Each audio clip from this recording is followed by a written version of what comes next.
All right, well, it is noon, so let's go ahead and kick it off.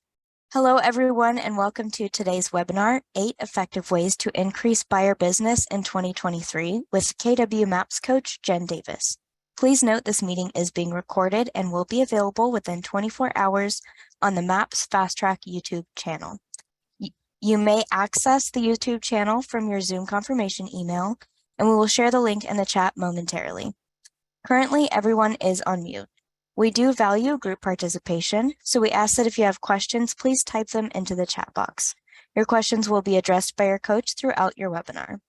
Following the meeting, if you have any questions about today's call or coaching programs, please email us at fasttrack@kw.com. That's all for me. Jen, take it away. Thanks, Madeline. Happy New Year, everybody. We're super excited to see you. So we are going to jump right in. We've got 30 minutes. I will talk fast if you will listen fast. So we're going to jump right in. This is me. So my name is Jen Davis. I am a MAPS coach. I'm also the vice president of MAPS coaching, and I run a real estate team. So I'm located in Springfield, Missouri. The base of my business as I was building out our team was the buy side. So there were several years that I closed 225 plus buy side units with myself and 2 showing agents. And our team is still in operation. So we closed over 500 units last year. 50% of those were buy sides.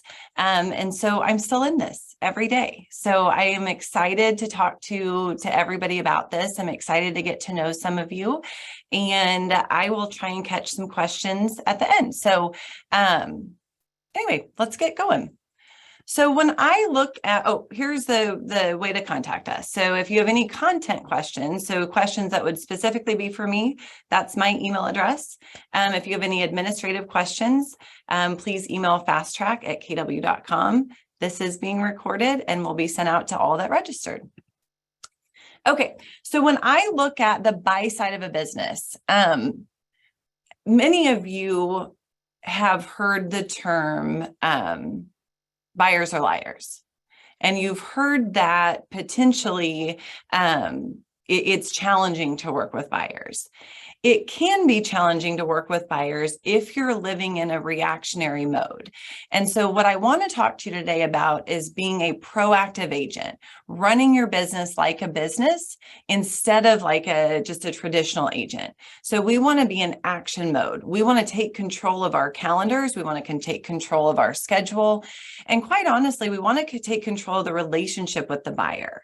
So we are the expert in the field, right? We are the ones that know the contract, we know the market, we know how to show homes. And so we're the expert. So what we want to do is we want to make sure that we're running this business as a business. So the top activities of a buyer's agent, the number one activity that will separate the good from the mega, right? The good agent from the mega agent is conversation practice. How often are you role playing market of the moment conversations? If I asked you to come off mute, would you be nervous for me to role play something with you? If the answer is yes, this is something we might want to dive into. So the conversation practice, when we look at it, role plays are meant to allow us to be present in a conversation with a buyer. They're meant to allow us to handle objections well and confidently. That's the whole purpose of conversation practice and role play. There's nothing else. We're not trying to memorize something so that we sound like a robot or so that we sound like the next agent. A role play has to be authentically us. I'm going to say things differently than you're going to say things, and that's totally okay. At the base of it, though, our information should be the same. Why would a buyer buy now? Why would they buy now if interest rates are up, inventory is still a little bit low, and values are still up? Do you know how to handle that objection? The next top activity as a buyer's agent is lead generation. That's any agent. Just spoiler alert, right? So if you're on the listing side, that's also one of your top activities. So on lead generation, what we're looking at is how many leads do we need to generate to hit the goals that we've set for ourselves for 2023? Do we know our conversion rates? Do we know how many appointments we need to go on in order to have the year that we want to have? Do we know the number of homes that we need to sell in order to meet those financial goals so that we can live a life by design? The next top activity as a buyer's agent are strategy sessions. We used to call these buyer consults. And as buyers have evolved, so have agents. Our buyers are smart. They have access to a ton of information. They can see interest rates. They can figure out utilizing a mortgage calculator. They can see anything online that really we could show them, minus maybe seller's disclosures. So as the buyer has evolved, so have we as the buyer's agent. And part of that is utilizing that first meeting to strategize with your buyer. So instead of being in that reactionary space of, we're going to do a consult, we're actually going to strategize. How do we find the buyer the best house at the best price in the amount of time that fits their time frame, not our time frame, their time frame? These strategy sessions are going to set you up for every other aspect of your business. From that comes the signed agreement. We wouldn't put a listing live on the market without having a listing agreement signed. We don't want to be in the habit of showing buyers homes without having an agency agreement signed. We want to make sure that we have predictable business. One of the ways that somebody runs a business like a business is to be able to predict their income, to be able to predict what the next month is going to hold. And so lots of you that are on the screen, me included, have lived the life of a traditional real estate agent where we have the peaks and valleys. We have really great months where we have a whole bunch of pendings, a whole bunch of closings, and then it drops off. Part of that is a balance of lead generation and understanding what it looks like to have those agency agreements signed. What do I mean by that? If I know how many buyer agent agreements I have signed, and I can identify what my pipeline is, how many buyers are in that 0 to 30-day category, how many are in that 30 to 60-day category, what I can start to do is develop lead generation and lead follow-up strategies around those months that are looking lean based on that buyer's timeline.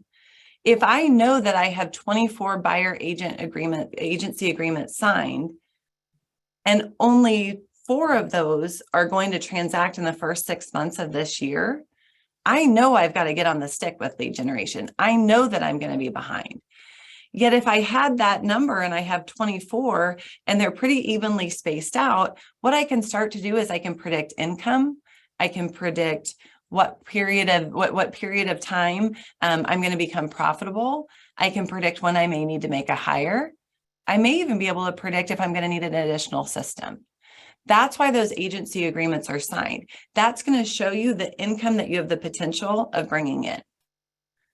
The next top activity is a buyer agent or showings. So some of you that know me are like, oh, Jen, you have showing agents and other people show homes for you. Eventually, I did. Eventually, I had other help showing property. Yet I didn't have the right to have someone else show property until I built a business. I had to build a business that I could recruit great showing agents to. I had to build a business that had a large enough pipeline to support the goals of those showing agents that wanted to work with me. So when we look at showings, this is their last piece of leverage. I teach a class and I'm going to give you a discount code at the end of this, but I do teach a class that we cover showings and we cover showing agents and what all of those models look like. But for today's purposes, I want you guys to have 8 ways to improve your business this year. When we look at showings, we need to understand that that's our highest return on investment of our time. When we are in showings, that is when we are moving buyers forward. So at the end of every showing, what I want you guys to understand is that we're either signing an offer on a property or we're setting the next appointment with them. And I'll get into that a little bit more on the next slide. Yet what I want you to understand is, as a buyer's agent, we aren't showing homes to help someone shop. We are showing homes to help someone buy. There's a very significant difference in how a buyer agent shows up to a showing when you expect the buyer to move forward and make a purchase versus how a buyer agent shows up if we think we're just looking at homes. The next top activity of a buyer's agent are negotiations. We have to be experts in negotiations. We need to understand our contracts inside and out, backwards and forwards. You should be able to present an offer to me if I'm a client of yours, and I should be able to call you with questions and ask about a specific paragraph, and you understand the contract well enough to be able to explain that to me. We also have to understand about negotiations, what it means to be in the relationship with the listing agent. How do we position it so that we're living out our ideals of win-win or no deal? How do we position negotiations with that listing agent from the very first showing? How do we position negotiations with our buyers from the strategy session? Because what I can tell you is during the strategy session is where the perfect offer starts.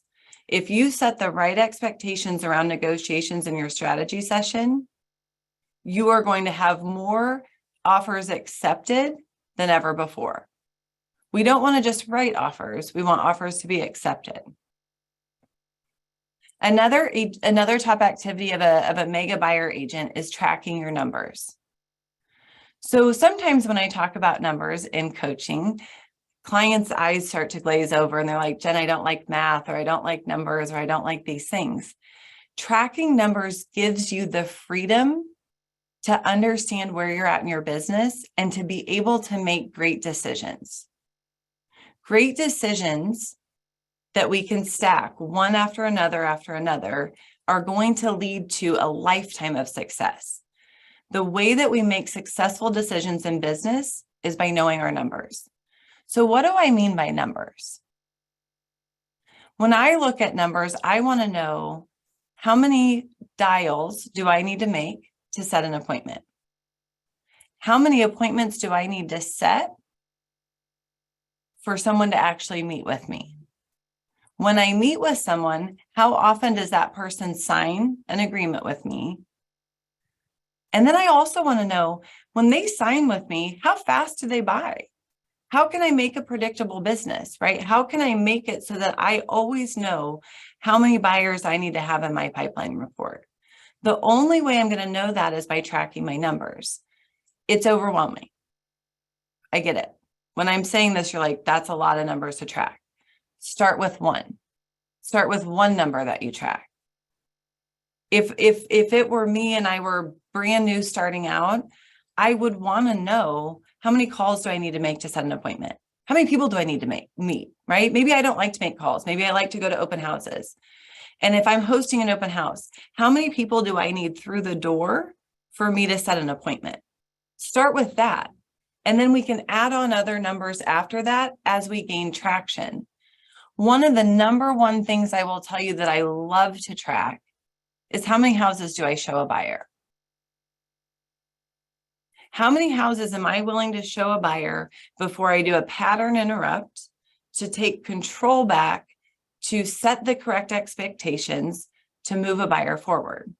And we're going to get into that a little bit on the next slide. Yet we want to know these numbers. And at the same time, I don't want any of you that are on the call to check out and think, oh my gosh, this is too hard. I don't even know where to start. Start with one. Track something so that we can see what we can improve. If you don't measure it, you can't move it. So if we don't measure what our conversion rates are, we can't improve it. We can't move it. So what do I mean by that? Well, some of you were in the market earlier this spring when it was really challenging to get a buyer's offer accepted. And one of the things that I always wanted to know is, how many offers are my buyers needing to write before they get one accepted? If that number was more than 2, then what I knew is I needed to find a different way to find inventory. I needed to find a different way to set an expectation with a buyer of what the market was really doing so that they could be successful. My job, my role, my passion is helping buyers get into homes that are best suited for them. My secondary passion, maybe my primary passion now, is coaching buyer's agents so that you don't make the same mistakes that I made when I was starting out. So for perspective, sometimes I say the numbers of I closed 225 units 3 years in a row as a buyer's agent. It's true. However, there's failure in there. And the failure that I experienced, I want to coach around. I want you guys to learn something from what I missed. And one of the things that I discovered during all of this time is that there's a pretty traditional path of 8 ways to improve efficiency when working with buyers. So just as a reminder, you guys are all going to get a copy of this recording and you can come back to this. When I look at, this is called a hole in the hose. So you can do this for any thought process that you need help getting through. So if you know what your end goal is, and we know where we're starting, we can always do a hole in the hose exercise. So I'm going to walk you through this, and then we should have some time for questions. So if I look at a hose, right, where lead generation is let's say that that's where the hose is attached to the house. Everybody give me a thumbs up if you're following. Okay, that's where where the hose meets the house. So we turn on the water. That's where we're lead generating. We're on the phone, we're in open houses, we're door knocking. We are doing whatever it takes to create the buyers that we need to help find a house. Now, for example, if I create 10 leads and I only follow up with 2 of them, and I can only get 1 into a strategy session, where is my hole?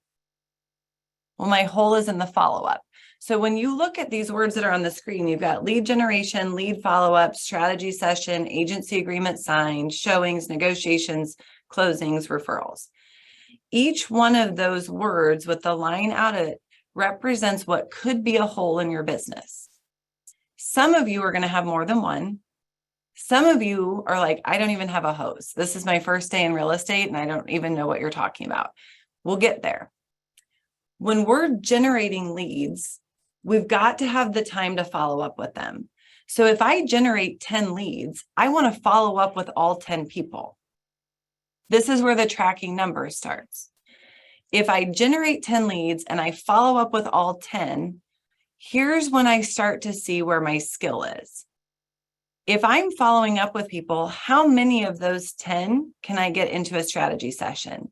How many clients are willing to meet with me? So for example, if I said I've got 10 leads in follow-up, and yet I've only got 1 strategy session.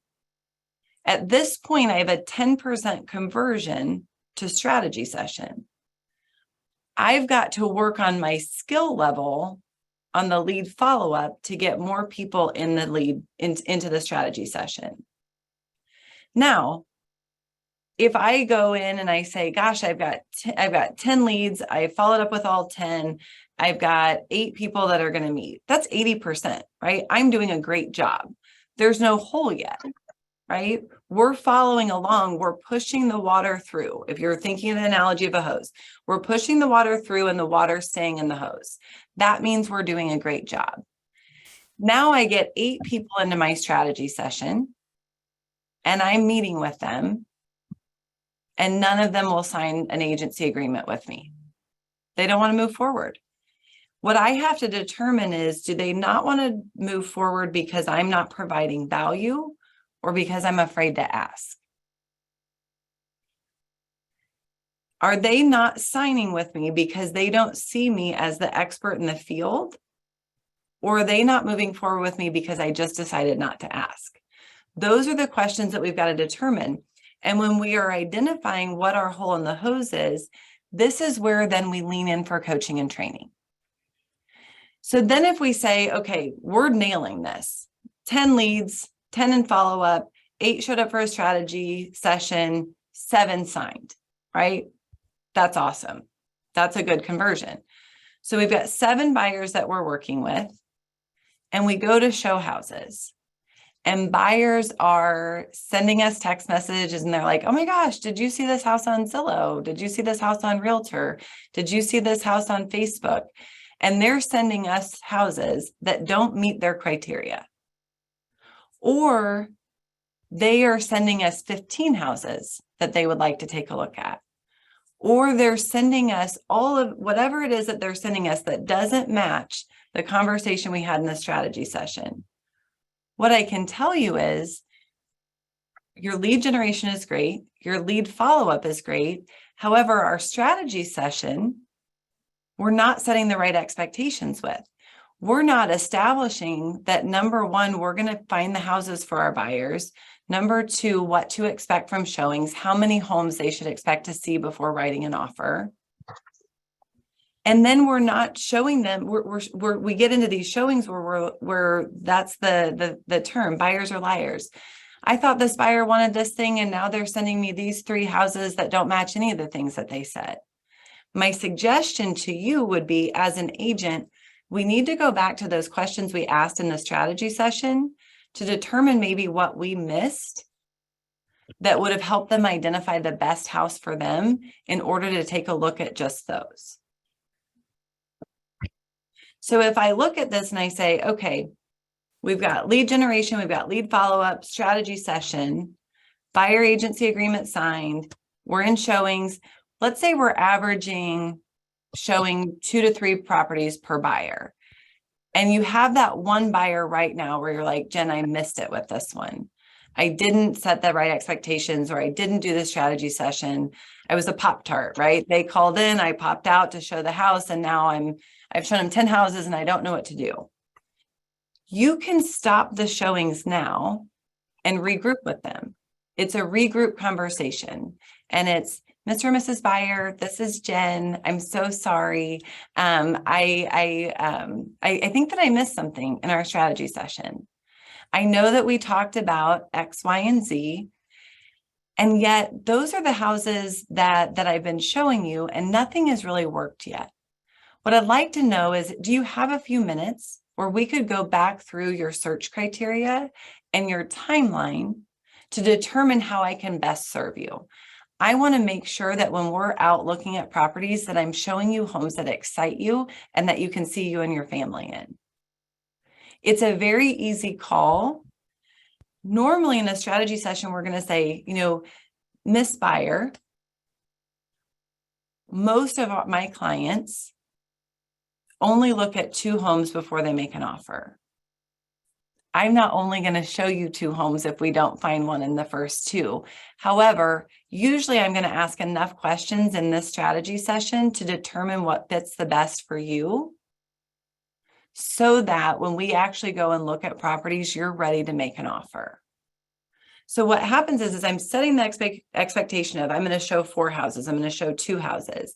And then when we get to the showing piece, we can see, did that setting the expectation work? Are we showing property to sell it, or are we showing property to allow the buyer to shop? At the end of every showing, we set the next appointment. Remember, we talked about it on the last page. We're either going to be set or signed. So at the end of every showing, I'm going to say, Miss Buyer, I'm really sorry that these 2 properties didn't work. I didn't understand how important a formal dining room was to you. I'm going to go back to the office. I'm going to find us a couple more options. Would you like to go back out tomorrow or Saturday? I'm not saying, Miss Buyer, I'm going to go back to the office. I'll let you know when I find something and we'll get you back on the calendar. I'm setting that next appointment while I'm there. And then when we get into negotiations, we're tracking how many offers did we write to how many offers we got accepted. How many do we get accepted that don't make it to closing? And then how many do we get at closing that we don't get a referral from? Because if you work yourself all the way through this hole in the hose exercise, at a certain point, you get down to the water that we want to come out is repeat and referral business. That's what every agent wants. We want clients for life that are our advocates. I can tell you, when I go back to and I reference the failings that I would like for you guys to avoid, My hole in the hose for a long time was from when I got an offer accepted and the repairs on inspections negotiated, closing. Once I got someone under contract, that was the win for me. And I was going to hang around long enough to make sure that I could negotiate them great repairs so that they felt confident moving into that house. And then my customer service stunk. It wasn't any good. I didn't do a great job communicating with them in that weird period of time from when you get inspections completed to closing. And they felt like the communication dropped off. So once I had all of those buyer agency agreements and I could see what my pipeline was and I could see how my business was growing, what I discovered was that was never going to be my skill set. I could hire someone for that to be my skill set. And when I knew my numbers, I knew what the financials were so that I could make that hire. So when we look at the hole in the hose, this is a very real example. And quite honestly, we go through this multiple times in Mega Buyer Agent. So Mega Buyer Agent is a group coaching program that I lead. And this is I'm trying to get a ticket for the pharmacy, but it didn't give it. All right, I'm going to mute that.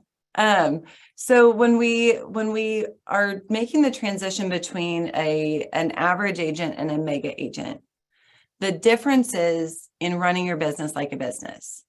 And so my challenge to you when we get into Mega Buyer Agent is I want you to think differently. I'm going to coach you to think about the buyer side of the business in a way that's strategic, that it's well planned, that you have actual time off, you've got time with your family.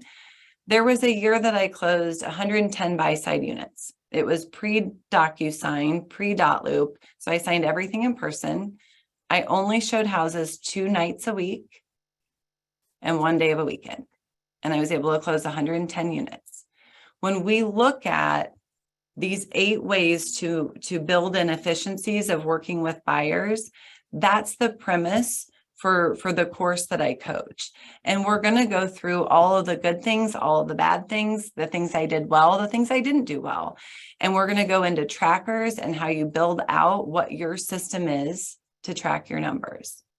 So our next launch date is January the 26th. It is 6 weeks. So you'll be hanging with me every Thursday for 6 weeks, starting on the 26th. The investment is $198. There is a QR code that's on the screen right now with a 15% off use code. So for those of you that would like to sign up today so that you can take advantage of that. I'm going to jump in the chat and see if we can pull out a question. It's going to be at noon, Frank, on Thursdays, Central Time. So that's when we're going to launch this. So Kim asked a question. Yes, 1 hour, Frank. So Kim asked a question. How do you look through all the listings to find the right property? A listing search can only get dialed in to a point. It's very time consuming after that. So Kim, that's a great question. So one of the things that I do is I actually like to pick the houses for my buyers. So we will go through this a lot in detail, yet a simple answer for that is making sure that we are identifying the needs of the buyer with their timeline and their location. When you can identify the location and the timeline, then we can help identify what that search criteria is and narrow it down. If you're so in tune with what it is that they like, what they don't like, all of those types of things, it makes those search parameters much easier. So there is a question of, can we help with conversion script or conversation of why buy now? We absolutely can. So we actually are launching a free role play tomorrow morning, starting at 8:30 Central Time on the MAPS Facebook page. So we're going to be going through right now conversations of the moment.